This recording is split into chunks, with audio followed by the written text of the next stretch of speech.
Igreja Viva de Jesus, paz e luz. Que o nosso Deus abençoe você e toda a sua família, rica e abundantemente, em nome de Jesus. Abra sua Bíblia em Salmos capítulo 46. Nós vamos ler a partir do versículo 7. Eu vou dar uma palavra profética hoje para você.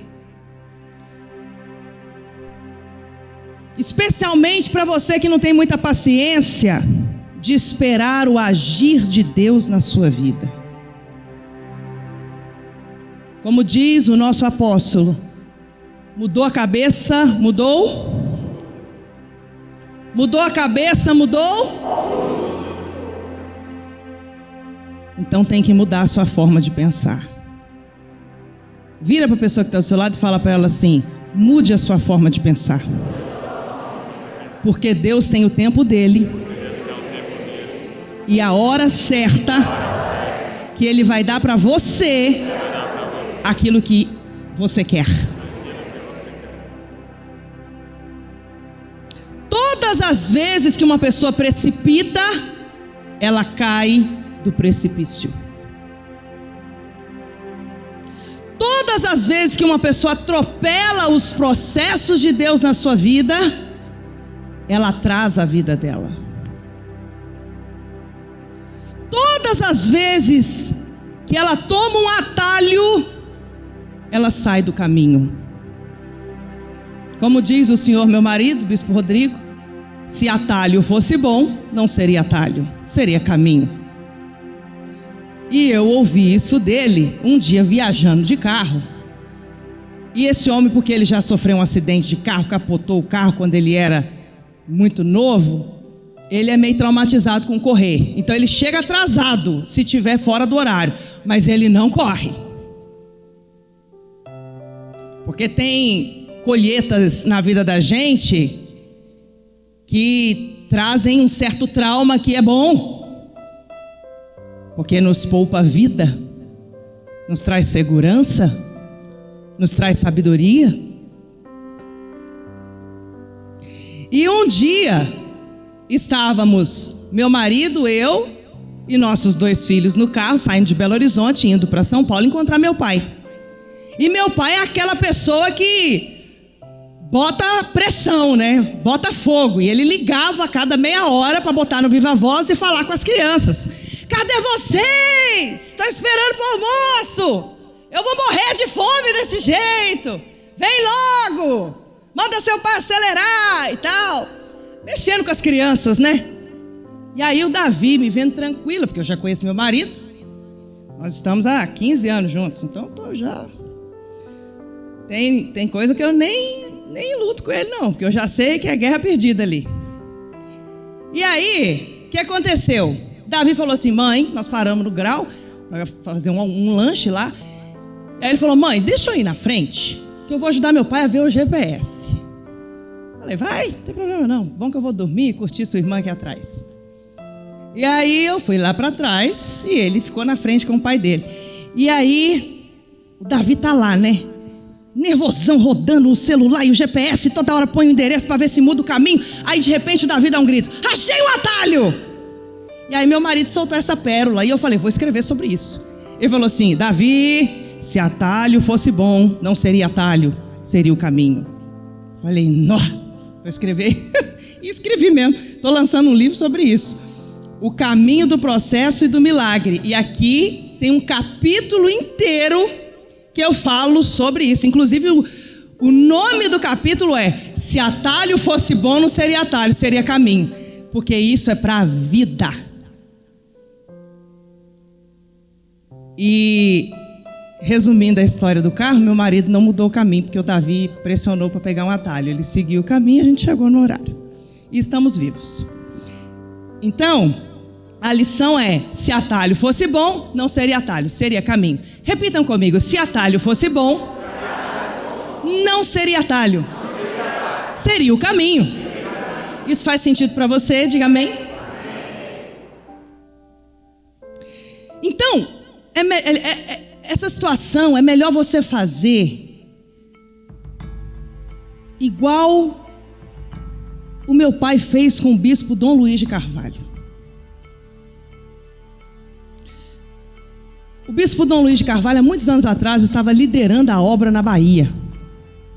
E aquela luta tremenda, e direto a gente está na reunião do comando, e ele abre o microfone, dá gargalhada e diz: aquele tempo era o tempo das vacas muito magras. E a gente ri, né? Que hoje é engraçado, mas na época, diz que eles disputavam pão, ele e o bispo Wellington, disputavam o pão que tinha com o rato, porque o negócio era feio. Eu era muito pequenininha, criança, eu não lembro. Eu lembro de ir para a Bahia com meu pai, porque ele morou 2 anos inteiros na Bahia. Mas eu tenho algumas lembranças, mas não ali assídua na obra, né? Porque eu não pastoreava, eu era criança. Mas eu lembro da luta. E Bispo Luiz, liderando a obra da Bahia, certo dia, meu pai saiu de Belo Horizonte, pegou um avião e foi lá para levar para o bispo Dom Luiz de Carvalho uma palavra. Fala comigo, uma palavra. E o bispo Dom Luiz, ele é muito... Agora ele é equilibrado, mas quando ele era mais novo, ele era muito ansioso. E eu me lembro que uma vez a gente estava fazendo um cruzeiro de bispos e pastores com o apóstolo, e a gente sentou para almoçar junto, e ele falou assim: nossa, apóstolo, eu sou tão ansioso que eu não consigo nem dormir. Aí eu corri e contei para meu pai, falei: ajuda o bispo Luiz, porque ele não consegue nem dormir. E meu pai falou assim: nossa, mas teve uma época na minha vida que eu era ansioso nesse ponto. E aí meu pai ajudou ele, passou para ele uns suplementos e orientou ele em algumas coisas, enfim, normalizou isso, porque ele estava passando por um processo na vida dele de ajuste nessa área. Eu estou grávida de 9 meses do Daniel, custando respirar, irmãos. Que luta! Diz que a primeira gravidez é só romance, né? É aquele deslumbre, verdade. Meu pai teve que puxar meu pé e o pé do Rodrigo e falar assim: vem cá, o menino nasceu, vocês têm que trabalhar mais, né? Ficar o dia inteiro olhando o menino, não. Porque a gente ia olhar para o menino e falar assim: meu Deus, o neném, eu que fiz. O segundo já não tem muita coisa.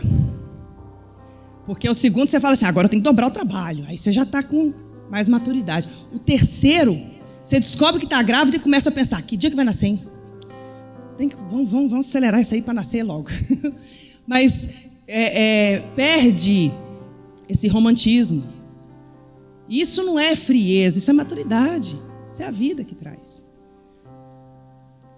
E o que acontece que a gente tem que entender?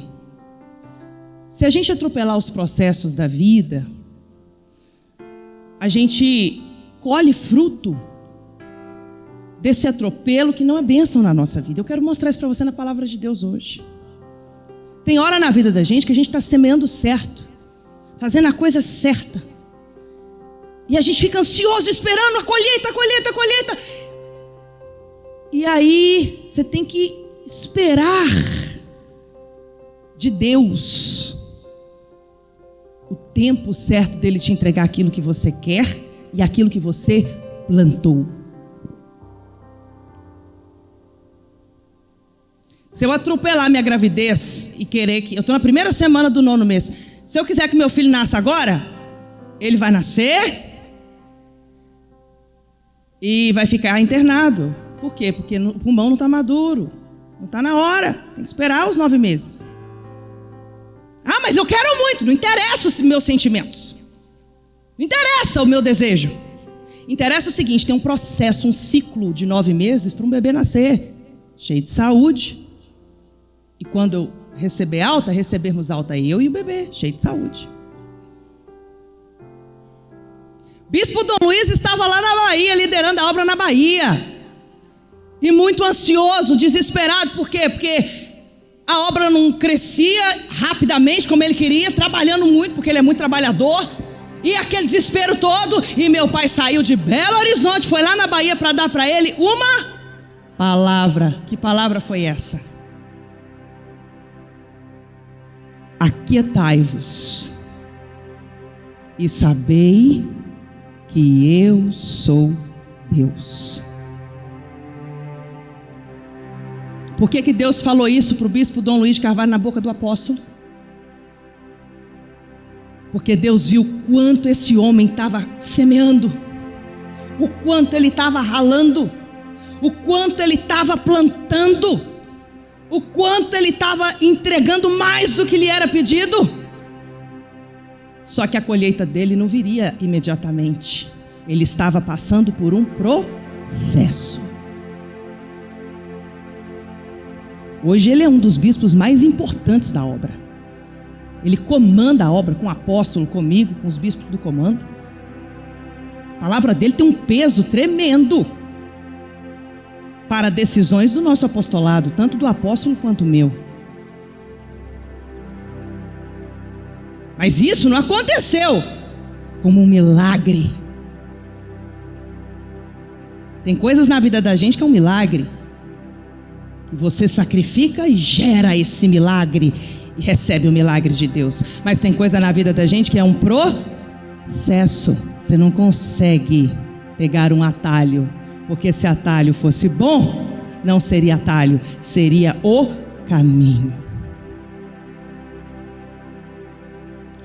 De pé, vamos ler Salmos 46, do 7 ao 11.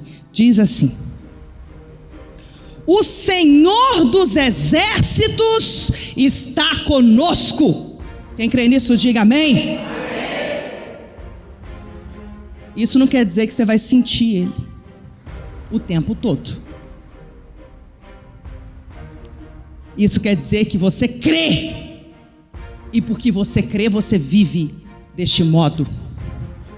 O Deus de Jacó é o nosso refúgio. A coisa apertou, corre para Deus. Ele é o nosso refúgio, a nossa fortaleza, o nosso socorro bem presente na hora da angústia.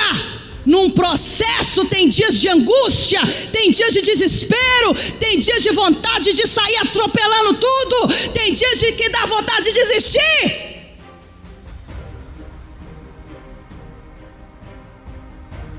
E em vez de você precipitar e se render às suas emoções, que mentem para você e querem te manipular e te levar para a destruição, você tem que ir para o seu refúgio. E o nome do seu refúgio é Deus de Jacó. Vinde, contemplai as obras do Senhor, que desolações tem feito na terra. Desolações são feitos estarrecedores. Olha as grandezas que Ele tem feito na terra. Ele faz cessar as guerras até o fim da terra, até os confins da terra. Quebra o arco e corta a lança, queima os carros no fogo. Aquietai-vos e sabei que eu sou Deus. Serei exaltado entre os gentios, serei exaltado sobre a terra. O Senhor dos exércitos, repita comigo: o Senhor dos exércitos está conosco. O Deus de Jacó é o nosso refúgio. A palavra de Deus hoje para nós é: aquietai-vos e sabei que eu sou Deus. Feche os seus olhos.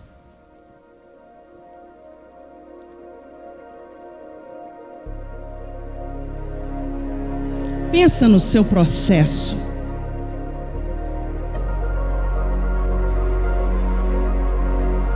Agora seja um homem de Deus, uma mulher de Deus na sua vida, e fala assim para você mesmo, com a sua boca aberta. Fala assim: aquietai-vos e sabei que eu sou Deus.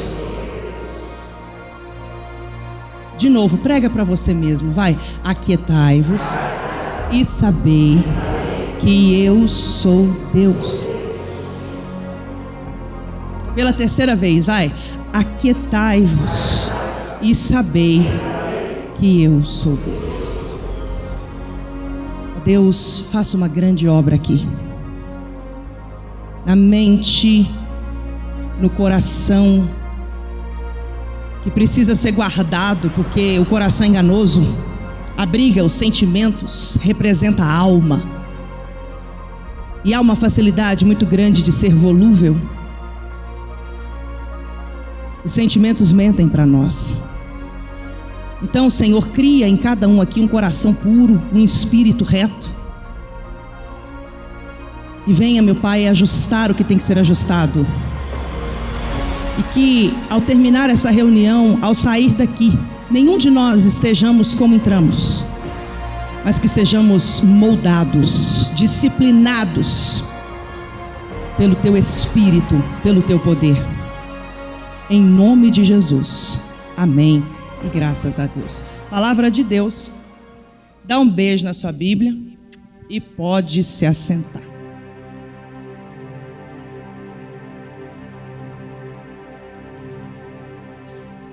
Vira para a pessoa que está do seu lado, aponta o dedo com a mão direita para ela assim, ó, olha nos olhos dela e fala com ela bem bravo: fica quieto!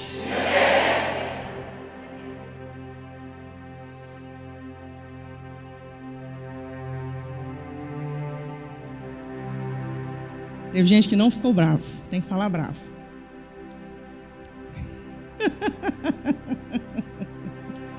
Tá ouvindo, Mateus? De novo. Fica quieto! Pode sentar.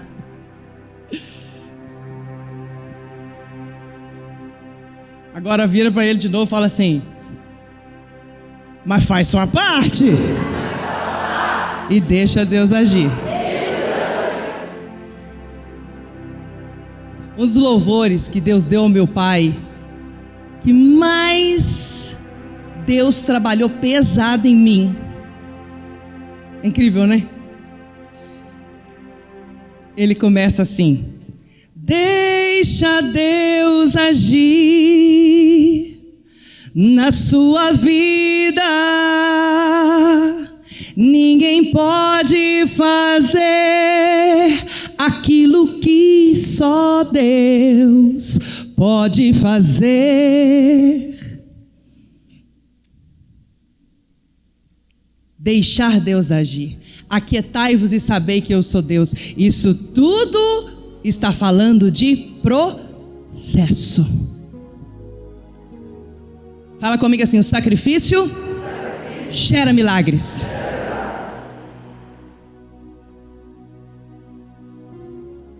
Agora o processo tem que ser percorrido no temor ao Senhor, que é o princípio da sabedoria, e semeando a coisa certa. Fala comigo assim: eu não posso reclamar da minha colheita, porque eu sou obrigado a colher aquilo que eu sou livre para plantar.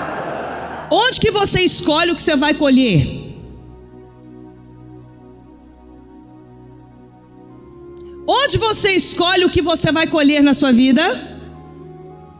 No plantio, na semeadura.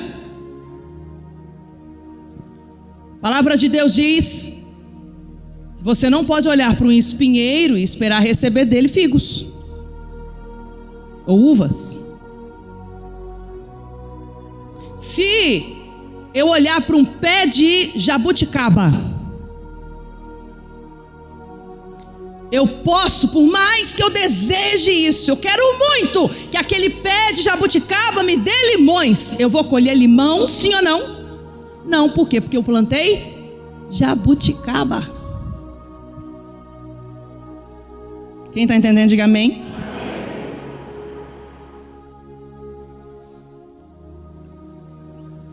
Não atropele os processos de Deus na sua vida. E não se iluda em tratar como processo aquilo que você sabe que só virá para a sua vida por meio de um milagre. Estou falando aqui a bispos e pastores, missionários, obreiros, líderes.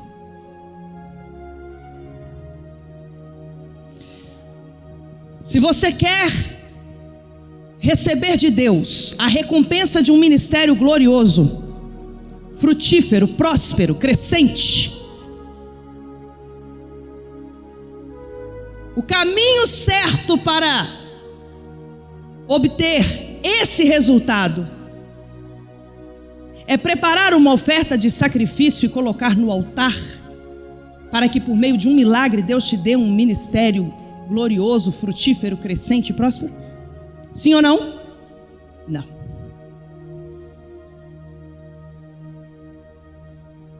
Mas,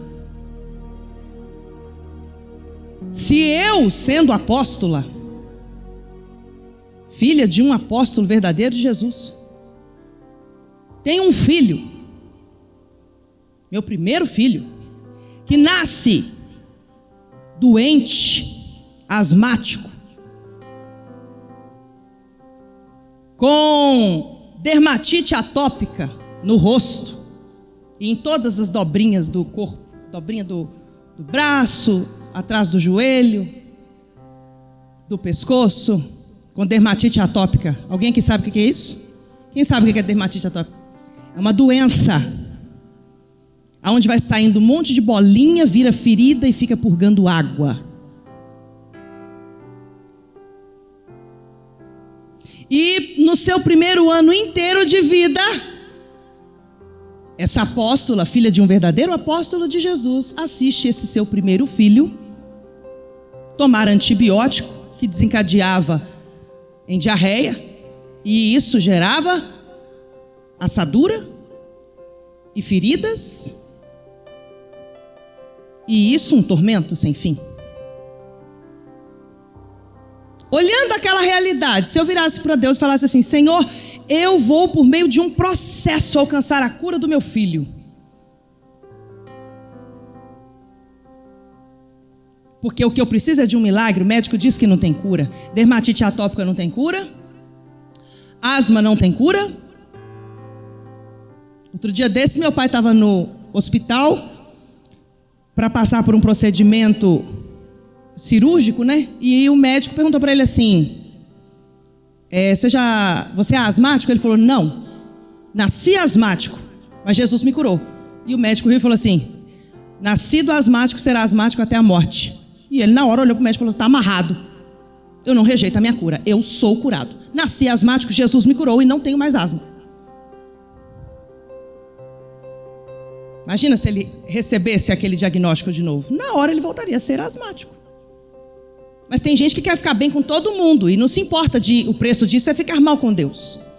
Eu aprendi com meu pai desde pequena: fique mal com qualquer pessoa, mas não fique mal com Deus. Fique vermelha de vergonha, constrangimento de ter que corrigir alguém e às vezes ficar aquele climão. Mas não viva uma vida com a cara amarela, com o sorriso amarelo. Tem uma cara só. Viva a sua fé. Seja íntegro inteiro. E por causa dessa maldição hereditária, que tanto da parte do avô materno, meu pai, o Davi recebeu asma, quanto da parte dos avós paternos, inclusive minha cunhada Kelly foi curada de asma lá no Monte Manaim. Pastora Ilza está aí? Não foi? Pois é, pode sentar, obrigada. Davi recebeu também essa maldição hereditária. E o que eu precisava fazer diante dessa realidade não era passar por um processo com Deus, e nem ajustar a minha vida, a vida do meu filho, a vida do meu marido, a vida da nossa família, a um filho doente para o resto da vida, porque era essa a palavra final do médico. Nós tínhamos que partir para o sacrifício, porque o que nós precisávamos não era de uma recompensa que viria por meio de semeaduras e semeaduras que trariam colheitas num processo com Deus. Nós precisávamos de um milagre. Sacrificamos, levamos o Davi para o altar de Elias no Monte Manaim, e a bispa Berenice Costa realizou o ato profético na vida dele, e ele entrou no altar de Elias, asmático, com dermatite atópica, ficando internado no hospital direto, tomando antibiótico sem parar, uma doença levava a outra, o remédio que curava uma doença causava outra doença. Ele entrou assim, no altar de Elias. E poucas horas depois, quando ele saiu do altar de Elias, ele saiu completamente curado e nunca mais teve nem asma, nem bronquite, nem dermatite, nem nada. Ele foi completamente curado. Fala comigo assim: a diferença entre um processo e um milagre. Quem está entendendo, diga amém.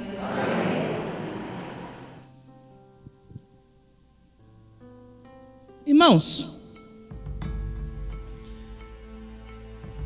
se atalho fosse bom, não seria atalho, seria o caminho. Deus chamou Abraão e falou assim: Abraão, eu sei que você está velho, sua mulher está velha e é estéril, mas isso para mim não me importa. Eu farei de você pai de multidões. E deu para ele uma imagem para ele se apegar, uma referência. Olha para o céu. Como você não pode contar as estrelas do céu, eu te darei em número de filhos. Toda vez que anoitecia, eu fico imaginando Abraão olhando para o céu e vendo aquele céu estrelado e pensando: bom, Deus diz para mim que Ele vai me dar filhos igual às estrelas do céu. Não vou conseguir contar. Mas a realidade é que eu estou ficando velho cada dia mais. Minha mulher velha cada dia mais. E estéril. Cadê esse filho? E o tempo foi passando e Abraão esperando. Cadê que Deus não faz? Cadê? E ele caminhando reto diante de Deus. E uma coisa que eu amo na palavra de Deus é que ela não esconde os erros das pessoas, que são grandes homens de Deus, grandes mulheres de Deus, mas eram pessoas, seres humanos assim como eu e você, que erraram, porque errar é humano. E a palavra de Deus não esconde o erro deles, a fim de nos ensinar, nos alertar, para que não venhamos cometer o erro que eles cometeram e por isso colheram frutos desse erro. Eu não posso reclamar do que eu estou colhendo, eu estou colhendo exatamente o que eu plantei. Ou o que meus pais, meus avós, meus tataravós, meus antepassados semearam, plantaram, e vieram sobre eles uma consequência dessa semeadura de maldição até a 5ª geração, e eu faço parte dessa geração. E é aí que entra a quebra de maldição, a troca de raízes.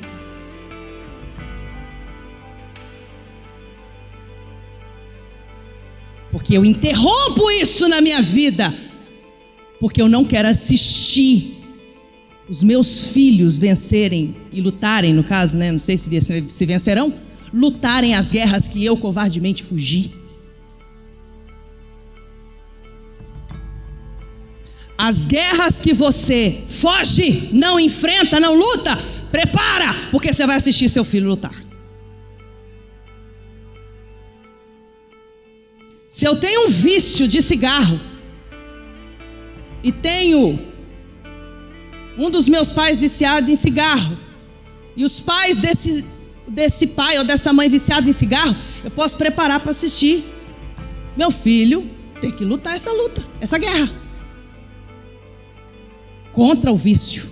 E vencer ou não depende da força dele, da força espiritual dele. Então eu tenho que aprender a discernir maldição hereditária e interromper essas maldições hereditárias na minha vida, para que não siga para a próxima geração.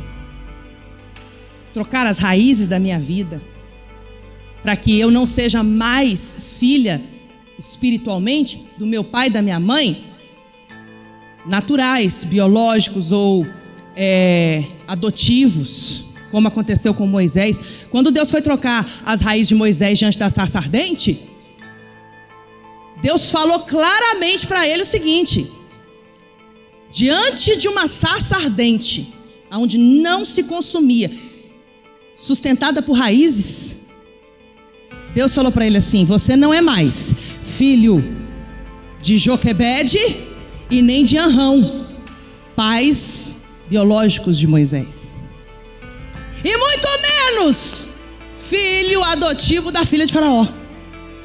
Agora eu troco as suas raízes, e você agora é filho de Abraão, Isaque e Jacó. Agora sim, se levante, porque eu vou fazer uma grande obra na sua vida e através da sua vida. E para trocar as raízes da vida de Moisés, Deus mandou ele fazer o que primeiro? Tire as sandálias dos seus pés, porque o lugar em que você está é solo santo. Aí quando você vai vendo a palavra de Deus e vendo que no Monte Manaim nós praticamos o que está escrito, como diz meu pai, né? Ter Jesus no peito é fácil, difícil é ter peito para poder servir a Jesus e obedecê-lo. Quem se espanta em ver o que a gente faz no Monte Manaim é porque não conhece a palavra de Deus ou é um baita do hipócrita. Conhece a Bíblia? Não mais que o diabo, porque ninguém conhece a Bíblia mais do que o diabo. E no entanto é o diabo.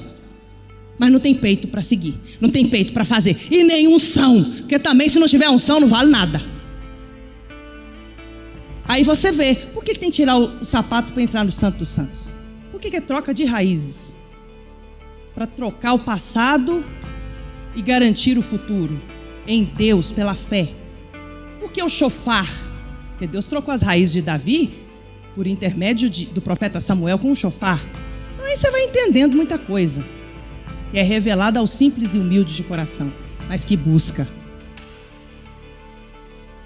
que prossegue no conhecimento de Deus. Não quer viver só de mamadeira, mas quer aprofundar, quer mergulhar nas águas profundas do Espírito.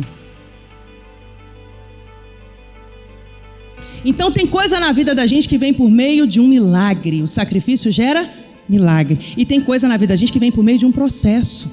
Se eu atropelar esses processos, eu não vou ter resultado.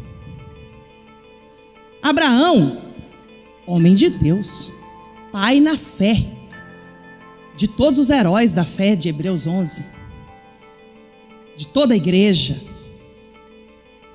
Jesus citou Abraão. Vocês dizem que são filhos de Abraão? Então faça as mesmas obras que Abraão fez.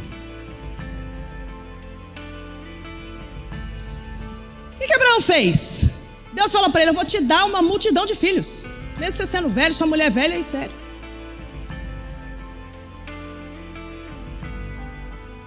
E o que Abraão tinha que fazer? Continuar sendo fiel, obedecendo a Deus, trabalhando duro e aquietar, sabendo que eu sou Deus. O que Abraão fez? Ouviu Sara, que estava apressada. Se você tirar os olhos do poder daquele que vê todas as coisas, que está ali, anotando cada detalhe da sua semeadura para garantir sua colheita, tá? Por isso que eu amo aquele texto: de Deus não se zomba, está lá em Gálatas 6:7. De Deus não se zomba. Tudo, fala comigo, tudo é tudo. Tudo que você semear, certamente você colherá. O que você está semeando na sua vida?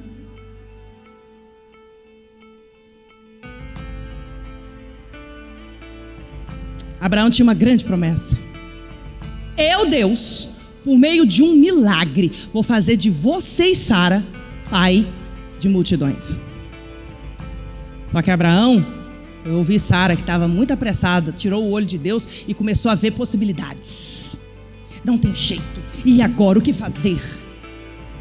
Vou ajudar a Deus. Porque, afinal de contas, com a minha inteligência eu penso, não tem como Deus fazer isso. Como é que Deus vai fazer isso na minha vida? Como é que Deus vai fazer isso no meu ministério? Como que pode? Não tem como. Vou dar uma forcinha para Deus. Deus está demorando muito. Ao invés de aquietar, continuar fazendo certo, semeando a coisa certa, acumulando a semeadura, porque a colheita vai vir com força. Que é o que temos que fazer? A nossa parte bem feita, esperar a parte de Deus. O que Sara fez? Chamou Agar, a escrava, e falou: dorme com meu marido, e eu vou dar um filho para ele por seu intermédio. Sara falou assim: ô Deus, dá licença um tiquinho que agora eu vou dar uma de deusa. Eu darei um filho a Abraão por meio de Agar. A escrava obedeceu. O escravo não decide nada, o escravo só obedece. Foi lá e dormiu com Abraão. Engravidou de Ismael. Porque ela não soube aquietar e esperar Deus agir. O que aconteceu? Na hora de parir, ela ficou lá junto. O menino nasceu a mãe. Quem que é a mãe de Ismael, filho de Abraão? Agar. E Sara nessa história? Sobra. E foram 13 anos de atraso no processo. E foram 13 anos assistindo uma humilhação que Sara mesmo semeou na sua vida. Assistindo Agar jogar na cara dela que deu um filho a Abraão. E ela estéril. Até que um dia, depois de 13 anos de humilhação, Deus teve misericórdia de Abraão e de Sara e falou: agora eu vou cumprir o que eu prometi. Enviou um anjo e falou: Abraão, eu vou te dar um filho. E Sara riu. E aí por isso que o menino chamou Isaac, porque Isaac significa Deus me fez rir. Mas ela não riu de esperança, ela riu de deboche. Tipo assim, a essa altura da minha vida, essa altura do meu ministério, essa altura da minha caminhada, Deus vai me dar esse milagre?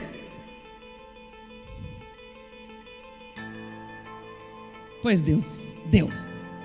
Só que ela já tinha semeado um problema. E um problema que até hoje a guerra de Israel é guerra de irmãos. Essa guerra aí, ó, quem plantou foi Sara.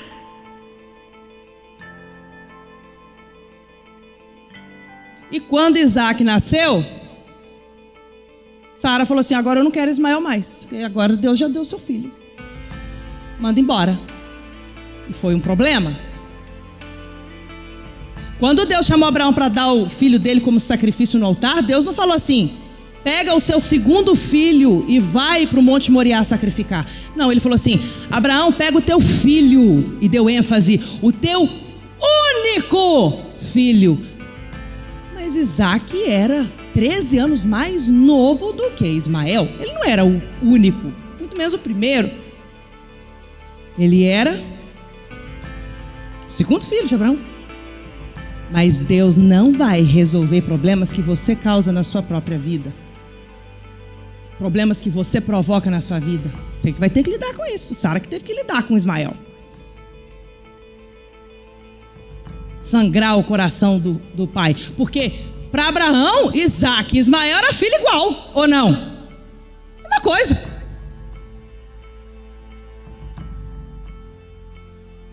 Só que Isaac foi escolhido por Deus, porque era filho da promessa e porque ele foi o único que subiu para o monte para sacrificar com o pai. Meu pai tem outros filhos, tanto quanto eu. Meus outros irmãos são filhos do meu pai, iguaizinhos a mim. Mas eu tenho alegria no meu coração e assim, com um orgulho santo, eu posso dizer: eu sou a filha que ficou e que está com ele subindo o monte, e farei isso enquanto eu respirar nessa terra. Porque essa é a escolha que eu faço para a minha vida. Meu pai está colhendo e vai colher muito mais de toda a riqueza, de toda a grandeza, de toda a verdade, integridade que ele tem semeado nesses seus 68 anos de vida, 69 agora, dia 1º de fevereiro.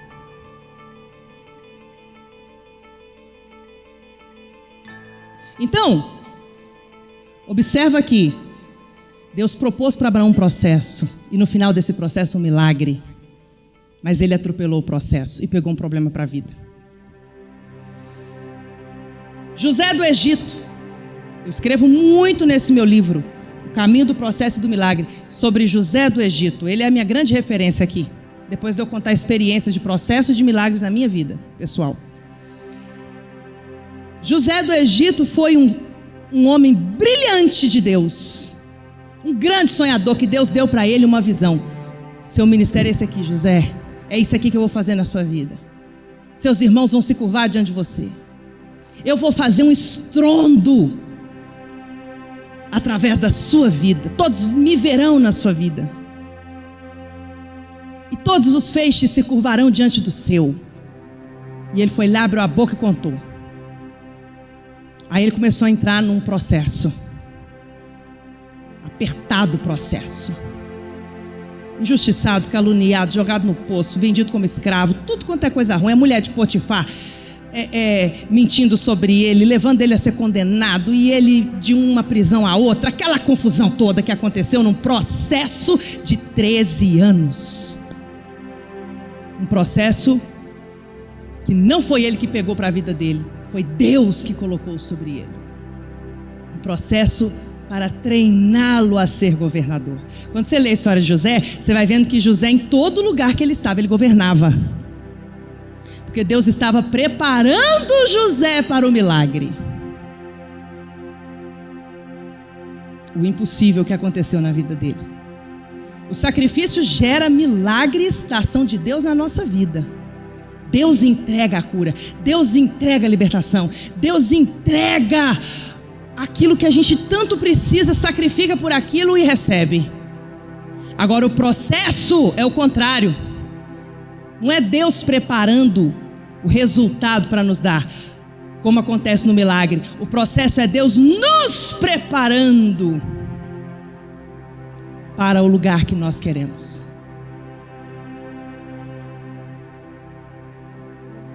Então Deus caminhou com José, preparando José, treinando José. Fala comigo, Deus está me preparando para um grande lugar. Deus estava treinando José. Fala comigo, Deus está me treinando para um grande lugar.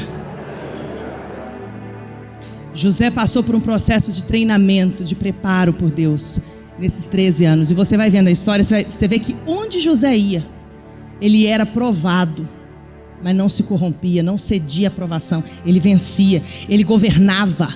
E por que todo lugar que José ia, ele governava? Na prisão ele governava, no poço ele governava as emoções. Porque imagina, num poço, largado, abandonado, e tido como morto, a capa manchada de sangue apresentada para o seu pai. Ali as emoções dele, com certeza, porque ele era ser humano igual eu e você, falar para ele assim, você vai morrer, acabou, é o fim do poço. E ó, literalmente fundo do poço. Mas ele governava sobre as emoções dele e pregava para ele o quê? José, aquietai-vos e sabei que sobre a sua vida tem um Deus. É igual a você. Semeia, trabalha, põe. E fica olhando, cadê a colheita? Eu estava com uma expectativa muito maior. Cadê essa colheita? Aquietai-vos e sabei que eu sou Deus. Continue firme olhando para Deus. Continue firme fazendo a coisa certa. Continue governando. Honre o pouco, porque Ele está preparando muito para te levar para lá. Ele está preparando você, porque a sua fartura, a sua abundância, a sua grandeza já está pronta. O seu trono já está pronto. O seu lugar de governador já está pronto, José. Então governe no poço sobre suas emoções. Próximo passo, governe sendo escravo, porque eu vou te libertar disso. Vai para a prisão, governe na prisão. Governe os seus impulsos naturais diante da mulher de Potifar. Governe onde você está. Governe com o copeiro. Governe com as traições. Governe sobre todas as coisas. Porque isso, José, é o meu treinamento para você, de você, um governador. 13 anos de processo, 80 anos de glória.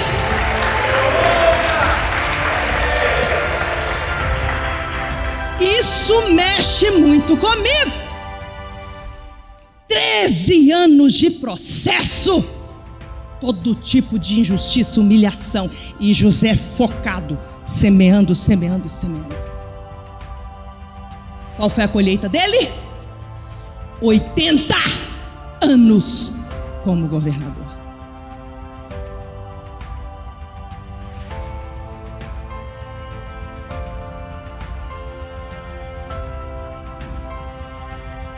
Davi foi ungido rei, porque nos seus 42 anos de reinado de Saul,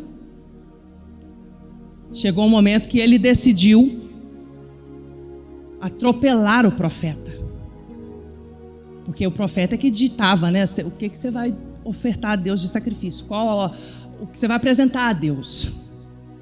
E Saul foi tomado do orgulho, da arrogância, da soberba que precede a queda, e foi lá e desobedeceu o profeta, apresentou a Deus um sacrifício que o profeta não mandou. Deus mandou matar tudo, ele poupou o rei do exército adversário. Começou uma série de desobediências.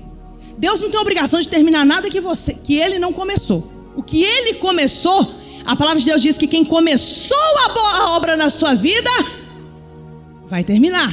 Agora, o que Deus não começou na sua vida e você foi precipitado, Ele não vai terminar uma coisa que está fora da direção dele.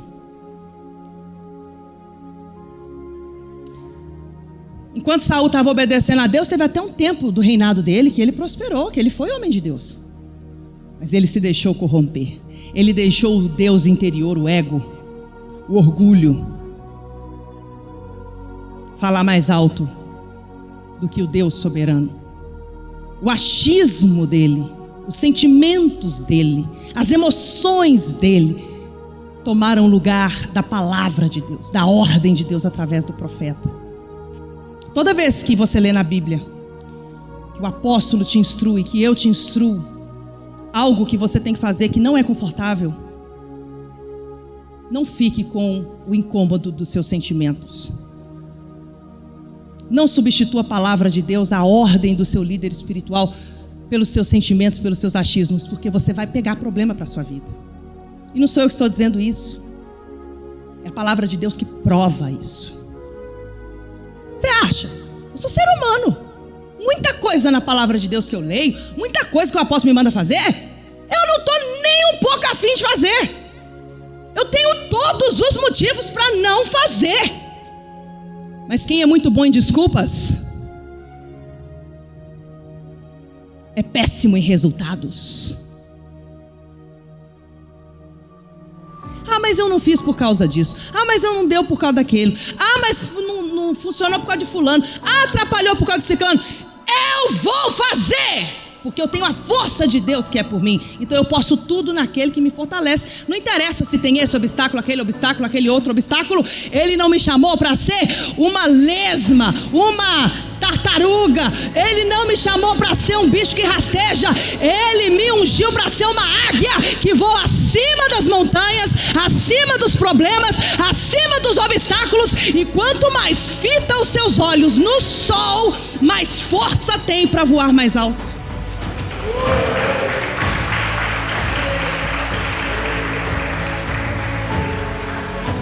Davi, 7 anos e 6 meses, ele ficou com a unção de rei, sem ser rei, aprendendo a honrar a autoridade, aprendendo a receber de Deus o inimigo assim, ó, na palma da mão, mas porque tinha óleo sobre a cabeça do inimigo, que no caso dele era Saul, ele pegou um pedaço da orla do manto e falou assim, aqui ó, Deus te entregou na minha mão, mas eu honro essa autoridade. Você está errado, você vai pagar diante de Deus. Mas ai de mim tocar no ungido do Senhor, mesmo errado, é ungido. Deus estava treinando Davi, porque depois Davi veio para ser rei, e até hoje ele é o rei mais amado de toda Israel. Ele é o mais reverenciado, a maior autoridade como rei. Jesus foi chamado filho de Davi.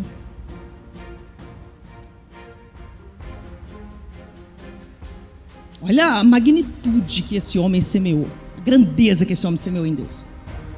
Mas ele passou 7 anos e 6 meses por um processo em Deus, para só então ser preparado para ser rei. Se Deus entregasse a Davi o reino, sem esse processo, Davi iria destruir tudo que Deus havia entregado e iria entregar a ele, porque ele não estava pronto. Ele não estava preparado. E o preparo acontece na prática. Fala comigo assim, o meu preparo acontece na prática. Como que se prepara um bispo? Quando o apóstolo vai fazer um bispo entrar em prova para ser bispo, ele coloca esse bispo numa região. Começa a perguntar para ele sobre as outras igrejas, não só a dele. Começa a ver o que ele apresenta como obra.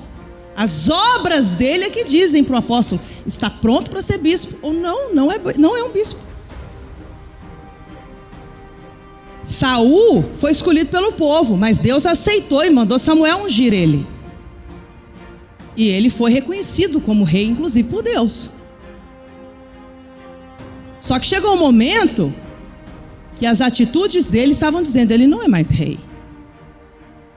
O povo começou a enxergar nas atitudes dele que ele não era mais rei. Ia para a guerra, Deus dava a vitória para o povo de Israel através de Davi. E o que aconteceu? As mulheres começavam a cantar para receber o exército. Saul matou milhares, Davi dezenas de milhares. E Saul foi tomado por inveja. Por quê? Porque ele se perdeu. Ele se corrompeu. Ele perdeu a visão do sagrado de Deus.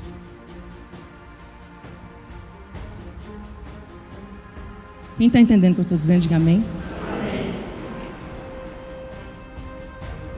E aí começou uma série de ações que Saul tomou, decisões que Saul tomou, movido pelos seus achismos, sentimentos miseráveis.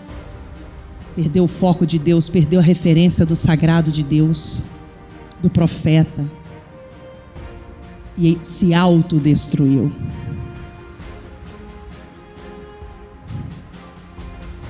Se matou, porque não aguentou tanta desgraça que ele atraiu para a vida dele. Enquanto isso, Davi crescia para baixo, crescia servindo, crescia aprendendo a tratar autoridade como autoridade, assistindo a colheita de Saul, que se perdeu da visão de Deus, que desobedeceu o profeta de Deus. Deus fez Davi assistir tudo, igual Deus faz a gente assistir quando a gente vê a palavra de Deus e quando a gente vê a vida de outras pessoas que fizeram certo e deu certo, fizeram errado, deu errado. Sabe, Deus não vai voltar atrás na palavra dele. Não é ele que vai se ajustar a mim. Porque Deus sabe das minhas situações, sabe mesmo. Mas ele te dá força para você ser resiliente, continuar a fazer o que tem que ser feito, independente do que está acontecendo. E Davi assistiu Saul precipitar e pular do precipício. E quando isso aconteceu, 7 anos e 6 meses, Davi já ungido rei. Aí que ele recebeu o lugar para reinar. Só que foi um processo. Fala comigo, Deus caminhou com Davi num processo. Então foram 7 anos e 6 meses de unção como rei até começar a reinar. Quando ele começou a reinar sobre Judá, em Hebrom. E aí levou mais, ao todo, 33 anos de Davi, ungido rei, para ele finalmente reinar sobre toda Israel. Porque ele precisou ser preparado por Deus, para quando chegasse lá, realizasse o ministério glorioso que ele realizou.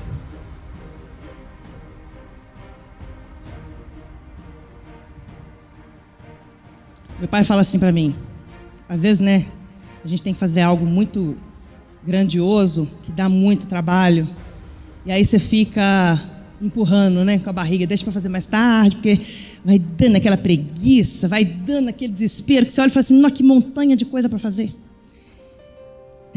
E meu pai fala assim para mim, desde pequena, ficar olhando a montanha não vai fazer ela diminuir não, viu? Porque isso é um inimigo que eu luto contra ele. Totalmente dominado hoje.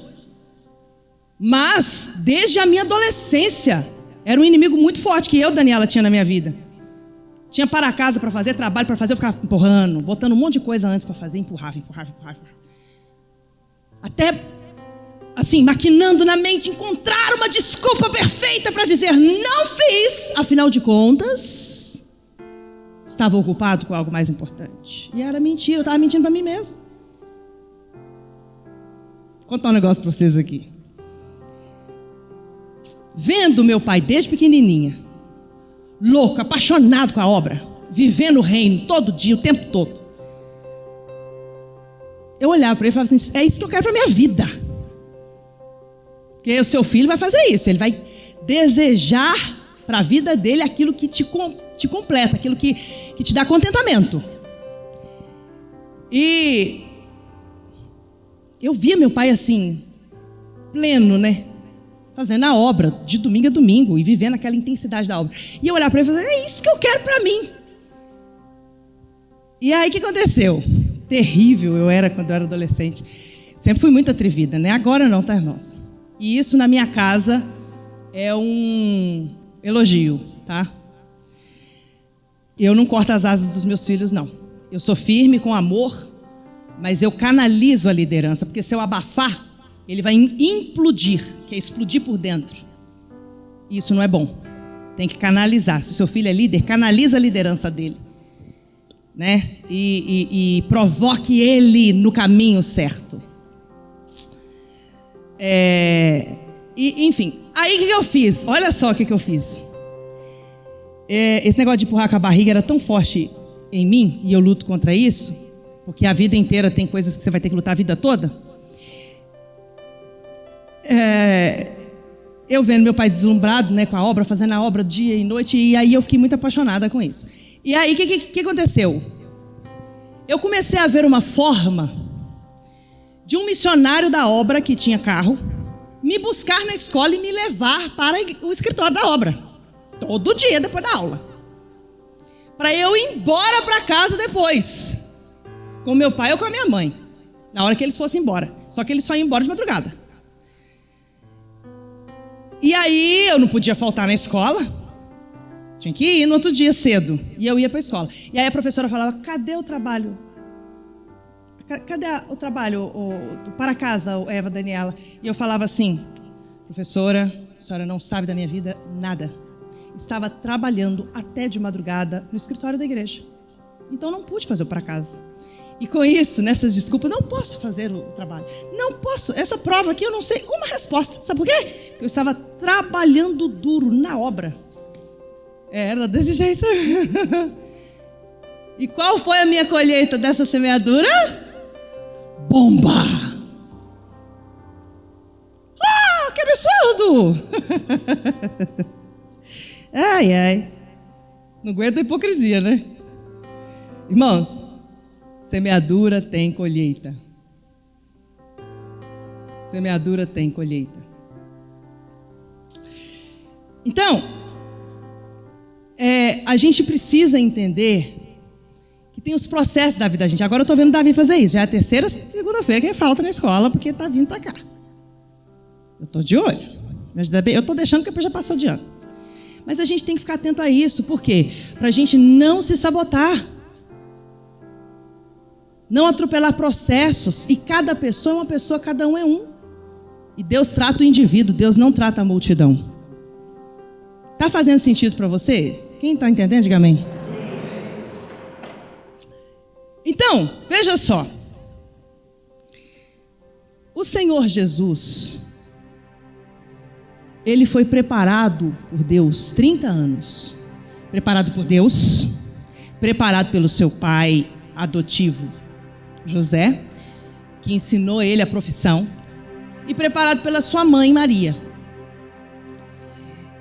E principalmente, sobretudo, pelo seu pai, nosso Deus, pai de nosso Senhor Jesus Cristo. 30 anos para exercer um ministério perfeito que nenhum de nós conseguimos exercer. Por 3 anos. E consumar a obra por morte de cruz nos seus 33 anos de idade. Porque Jesus, e só Jesus, exerceu um ministério perfeito, ele semeou 3 anos, depois de um preparo de 30 anos, ele passou por um processo de 30 anos, para exercer um ministério perfeito de 3 anos, como semeadura para colher a cada um de nós como filhos de Deus, co-herdeiros em Cristo, ou seja, ele se tornou o único caminho, ninguém vai a Deus senão por meio dele, e receber de colheita, por causa do seu ministério perfeito, toda a honra, toda a glória, de eternidade em eternidade, para todo sempre. Jesus operou muitos milagres,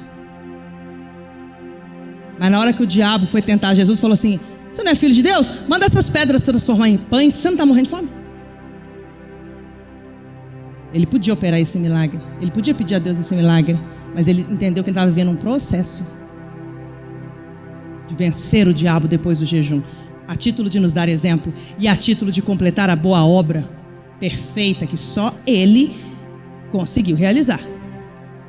Só que a boa notícia para mim e para você, nos comparando a qualquer outro heróis da fé desses que eu citei, da palavra de Deus, que passaram por processos e venceram, outros se autodestruíram, como o caso de Saul.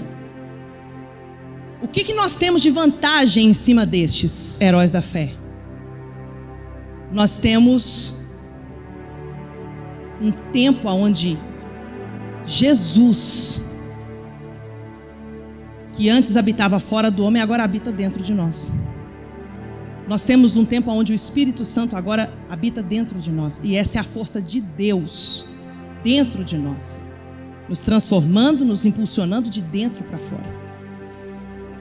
E esse poder que nós recebemos quando nascemos de novo, ou seja, morremos, a Daniela que nasceu morreu, agora nasce uma nova Daniela, Daniela, fruto do Espírito, nascida do Espírito.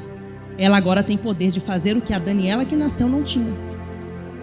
Por quê? Porque agora ela tem um novo nome, e o novo nome é de cristã. Cristã significa Cristo é a força da minha vida, então eu posso fazer aquilo que sozinho eu não poderia fazer. Então, essa é a força da graça, né? O inimigo, o enganador, o mentiroso, filho das trevas, usa os crentes religiosos para dizer isso. Agora é o tempo da graça. Então você pode pecar à vontade, fazer tudo que você quiser à vontade, porque Deus perdoa. Deus perdoa diante do arrependimento. E se você tiver uma metanoia, mudança de mente, mudança de comportamento. Se tiver que fazer de novo, você não faz mais. Você arrependeu. Mas a colheita fica. Você vai ter que colher o que você plantou. Então cuidado com o que você está plantando, porque você vai colher. Agora, se você está colhendo, entenda que tem um processo para chegar o tempo de Deus te dar aquilo que você quer. Aquietai-vos e sabei que eu sou Deus.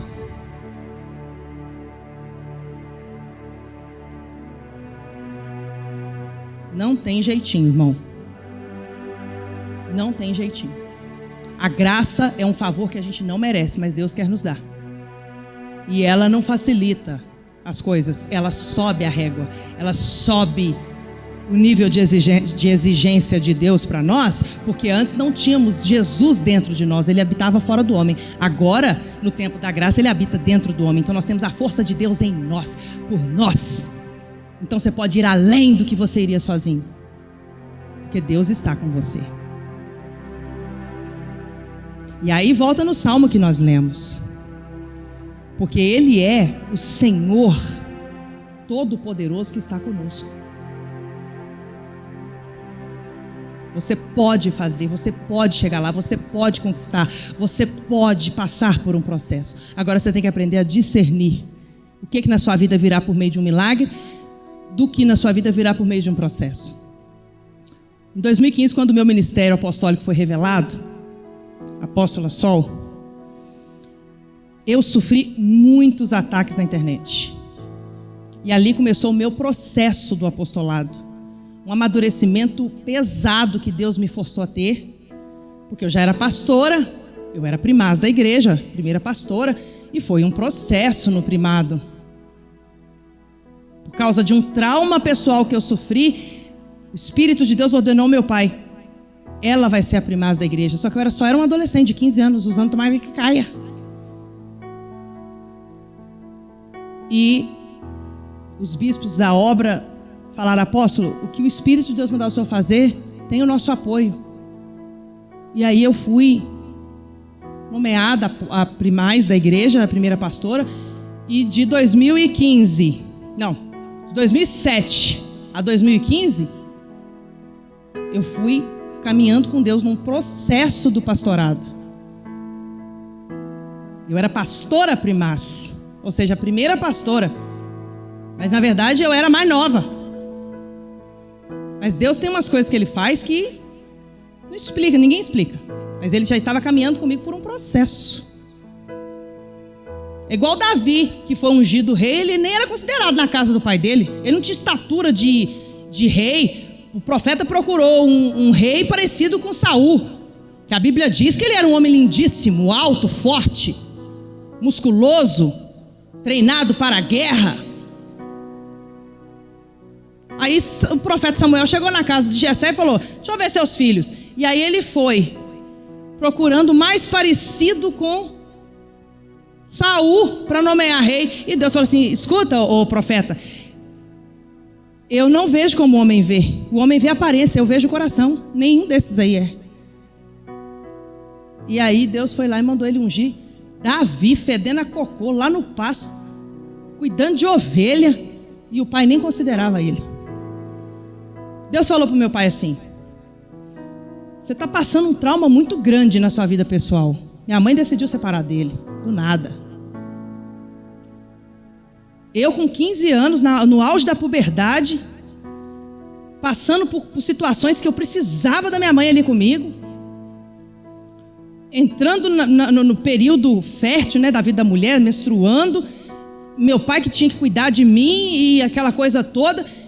E ele virou para meu pai, ele, Deus, e falou assim: é a Daniela que vai sentar ali naquela cadeira ali de primaz. E meu pai, ele pela de medo de Deus, né? E foi lá obedecer. Ele nunca teve preocupação do que os outros iam pensar, se ia chamar ele de louco, o que era. Ele estava nem aí. Foi lá e fez. E eu fui lá e obedeci, porque eu também não entendia nada. E aí na minha cabeça aquelas amigas falando: você está perdendo a sua adolescência, está perdendo a sua vida, está perdendo sua juventude, você vai fazer isso com você, não sei o quê. Eu obedeci. Entrei num processo do meu ministério. E fui. Quando chegou em 2015, eu já não era mais. Meu processo de pastora primaz já tinha sido fechado, o ciclo. E Deus revelou ao apóstolo o apostolado Sol. A passagem desse cajado, na verdade, dobrar esse cajado, né? Porque meu pai fala que está passando o cajado, mas na verdade eu estou ao lado dele, correndo, né? Para poder ver se acompanha um pouco, porque ele é violento. Mas o apóstolo foi lá e falou: seu apostolado agora, apostolado Sol, 2015. Findou o tempo do primado, do pastorado, porque eu fui pastora primaz. Nossa primaz é bispa primaz, ou seja, ela é a primeira bispa. Eu era a primeira pastora. E passei por um processo de treinamento de Deus na minha vida, no meu ministério. Quando terminou ali, 2015, que Deus revelou o apostolado Sol para o meu pai, e eu estava lá em São Paulo, e ele falou: agora você é a apóstola Sol.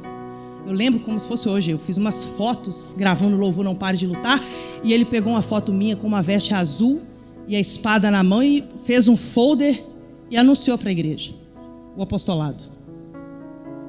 Eu falei: bom, vou obedecer mesmo sem entender.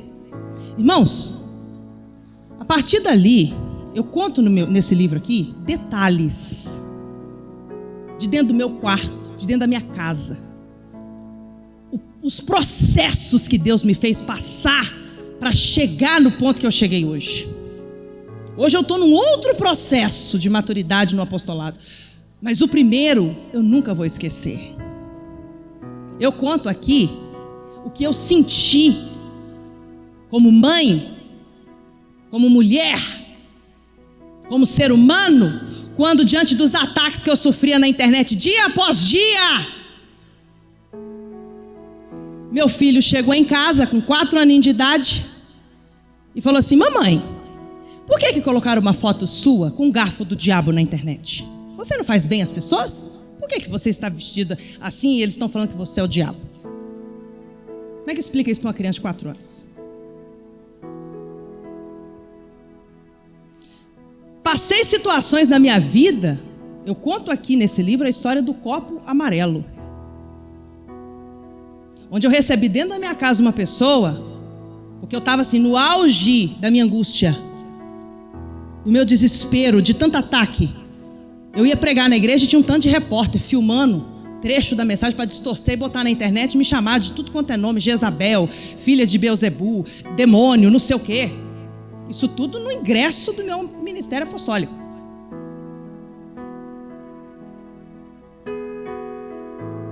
E aí,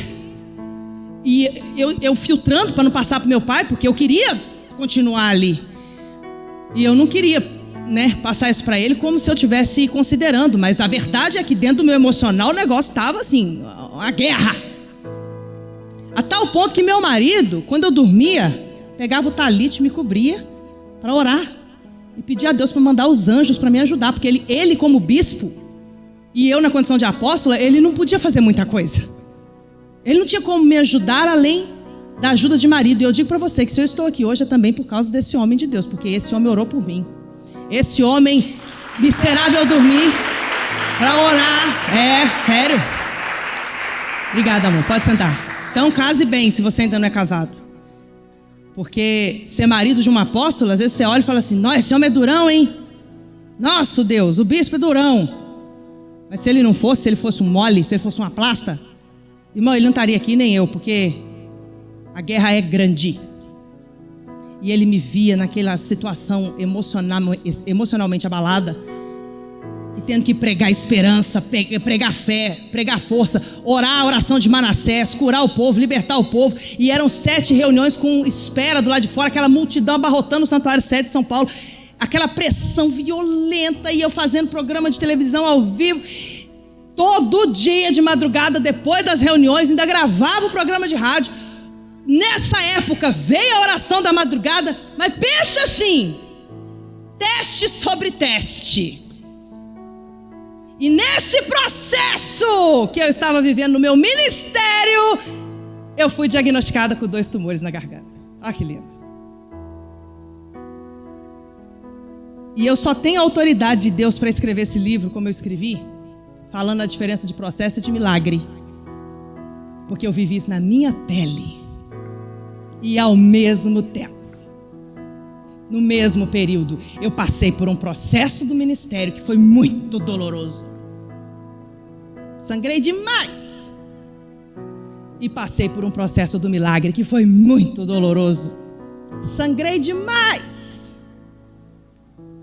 Mas graças a Deus, eu tinha na minha vida um verdadeiro apóstolo de Jesus, que no meu processo do ministério, sofrendo ataque de todo lado, eu me lembro uma vez eu na farmácia, e a mulher apontando para mim, para a criança, puxando assim como se eu fosse uma leprosa, para não chegar perto de mim, porque como se eu estivesse endemoniada. Eu me lembro um dia gravando um clipe, e num parque lá em São Paulo, e passou uma mulher gritando: você é uma vergonha pro evangelho. E assim, me xingando de tudo quanto é nome.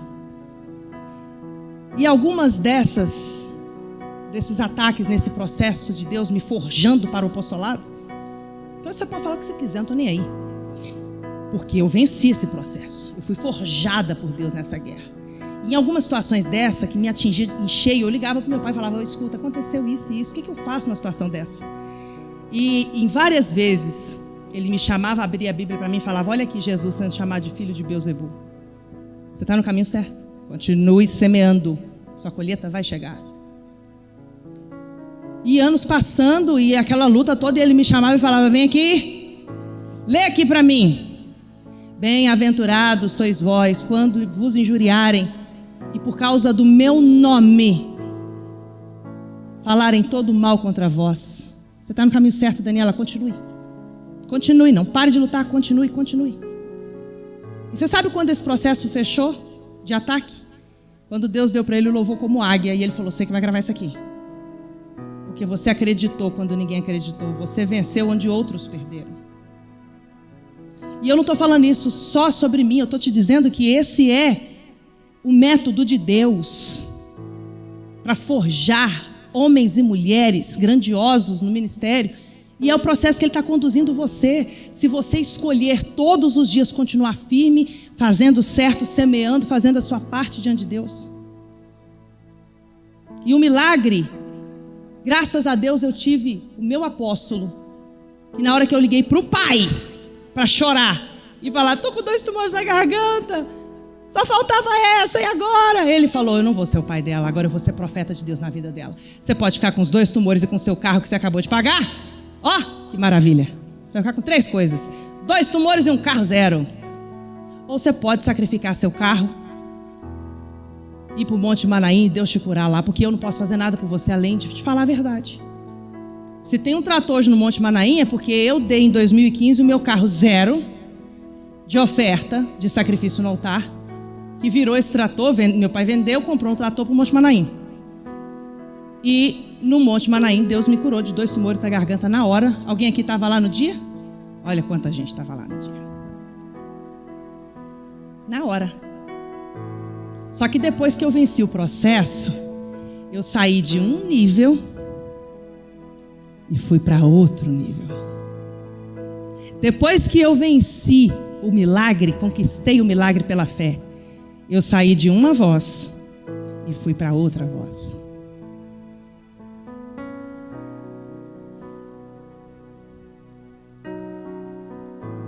Eu estou aqui para dizer para você, usando a minha vida, a vida do meu pai, usando a vida de Abraão, a vida de Davi, a vida de José do Egito especialmente, usando a vida de nosso Senhor Jesus Cristo, que se você se mantiver firme no seu processo no ministério, na sua jornada com Deus, Deus não está preparando um milagre para a sua vida que vai acontecer do nada. Não, Deus está preparando você para um grande e sublime lugar de honra que Ele vai te colocar.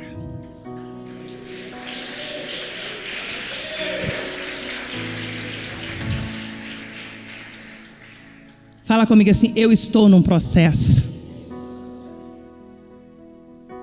Feche os seus olhos e fala assim, aquietai-vos e sabei que eu sou Deus. Se coloque de pé no seu lugar.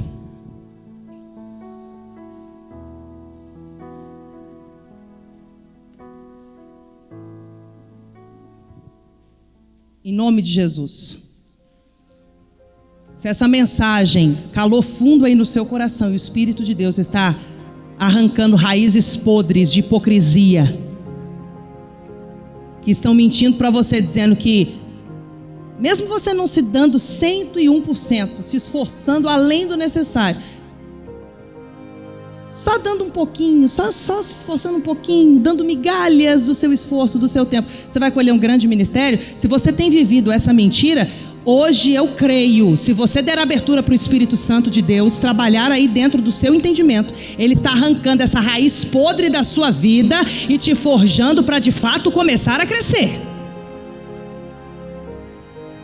Não se engane. Se fizer errado, vai dar errado. Por melhor que seja a sua desculpa, não atropele processos.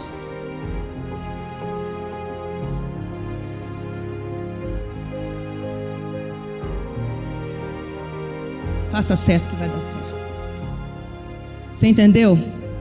Porque que na minha vida, Daniela, apóstola, o texto de Deus não se zomba. Tudo que você semear, certamente você vai colher. Tem tanto peso.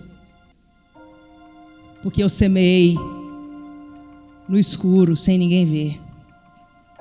sem colher imediatamente. Mas quando a colheita chegou, ela foi de fato rica e abundante. Continue semeando na direção certa, porque quando a sua colheita chegar, ela será de fato rica e abundante. Levanta suas mãos para os céus, fecha os seus olhos. Em nome de Jesus, eu estou lançando esse livro, esse mês, A Ciência da Fé. E se essa mensagem mexeu com você, abre os olhos e olha aqui, esse livro. Você não imagina o que essas escrituras aqui vão fazer na sua vida. Porque aqui eu contei muita coisa pessoal do meu processo e do meu milagre. E também do processo de muitos heróis da fé que venceram a despeito de tudo e que também vão te ajudar a vencer. Agora sim, com as suas mãos erguidas aos céus, feche os seus olhos. Eu quero que você pense no seu processo.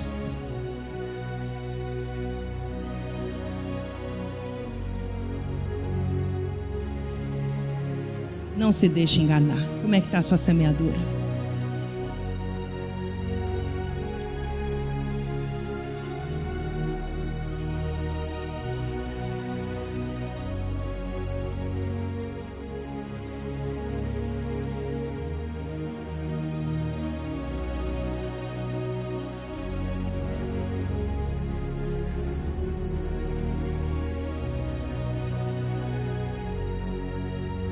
Quanto você já caminhou com Deus nesse processo? O processo não te entrega tudo de uma vez, mas você percebe um crescimento. E crescer primeiro acontece dentro. Primeiro você cresce para baixo na humildade, na obediência. Sem mudança interna, irmão, não tem mudança externa. Repete isso comigo, sem mudança interna. Não tem mudança externa. De novo, sem mudança interna. Não tem mudança externa. De novo, sem mudança interna. Não tem mudança externa. Por isso que o apóstolo diz, né? Mudou a cabeça, mudou tudo. Põe a mão na cabeça e fala assim: sem mudança interna, não tem mudança externa. Apresenta a Deus o seu processo. Onde você quer chegar?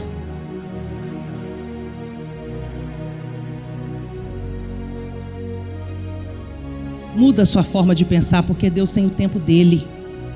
E na hora certa Ele vai dar para você aquilo que você quer.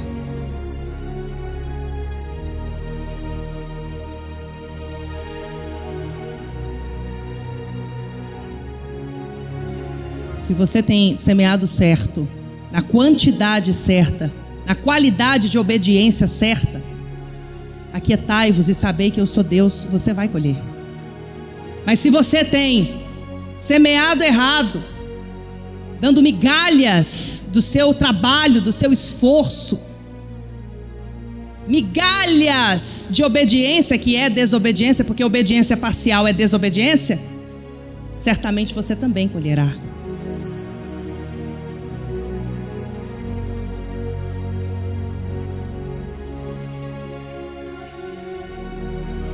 Agora eu quero que você peça a Deus. Peça a Ele: Deus, me leva para um outro nível. Sobe o meu nível.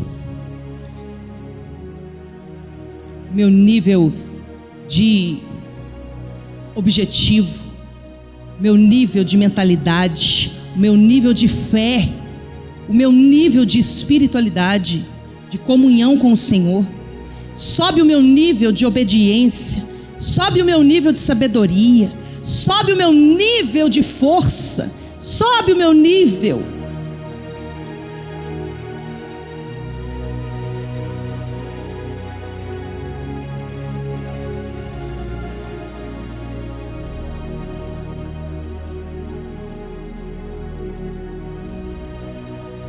Agora põe as duas mãos na sua cabeça e pede para Ele: faça uma grande obra na minha mente e me dê um coração reto, que te agrada e que te obedece em tudo, em nome de Jesus. Amém. Reino dos céus. Reino dos céus. A Igreja das Águias.